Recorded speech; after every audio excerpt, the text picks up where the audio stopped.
আপনার বঙ্গবন্ধুর কথা যদি অস্বীকার করে তাহলে সে মানুষ নয়, এই বাংলাদেশে হে বাঙালি না। জিয়াউর রহমানের কথা যে অস্বীকার করে হে আসলে বাঙালি না। এই যে জামাতের লোকজন যে বলছে যে স্বাধীনতার ঘোষক জিয়াউর রহমান না, আপনার যাইয়া স্বাধীনতার ঘোষক এখন আবার নতুন একটা কথা শুনলাম চট্টগ্রামের মাটিতে বইয়ে বললে যে অলি আহমেদ।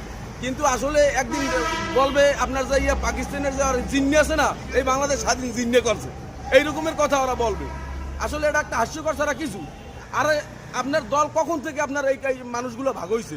আপনার দেশ স্বাধীনতার পক্ষে যখন ডাক দিয়েছে তখন তো 7.5 কোটি বাঙালি কেটা কোন দল করবে, কে আর কটা পার্টি হইবে, এরকমের তো ধান্দা ছিল না। এরা পূর্ব পাকিস্তানটাকে বাংলাদেশ নামে একটা নামকরণ করার জন্য 18 কোটি বাঙালি সব একত্রে এক বৈঠকে এক জায়গায় কাজ করছে। আপনার তখন তো এইরকমের ছিল না। যখন দেশটা স্বাধীন হয়েছে তারপর এক একজন এক একটা দল করছে। কিন্তু আপনার এখন যে আমরা এতদিন শুনছি আপনার জিয়াউর রহমান যে স্বাধীনতার ঘোষক, যাক আমরাও মানি সে অনেক ভূমিকা তার আছে এই দেশ স্বাধীন হওয়ার পিছনে।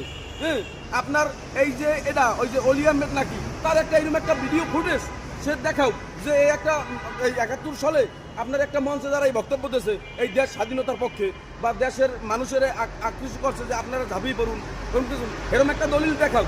আপনার কোনো কিছু না, ফট করে আপনার অলি আহমেদ আপনার স্বাধীনতার ঘোষক, এটা কোনো কথা হইল? কিন্তু আমরা বঙ্গবন্ধুরে দেখছি বিভিন্ন রকমের যে আমি যদি নাও থাকতে পারি, আমি যদি ঘোষণা দিতে পারি আর না পারি, তোমাদের যা যা কিছু আছে নিয়ে তোমরা ঝাঁপাই পারবা। এই এটা তো একটা দলিল। সারা বাঙালি আপনার এখন তো 18 কোটি বাঙালি, প্রজন্ম থেকে প্রজন্ম যারা আসবে তারাও দেখবে আসলে কে এই কথাগুলো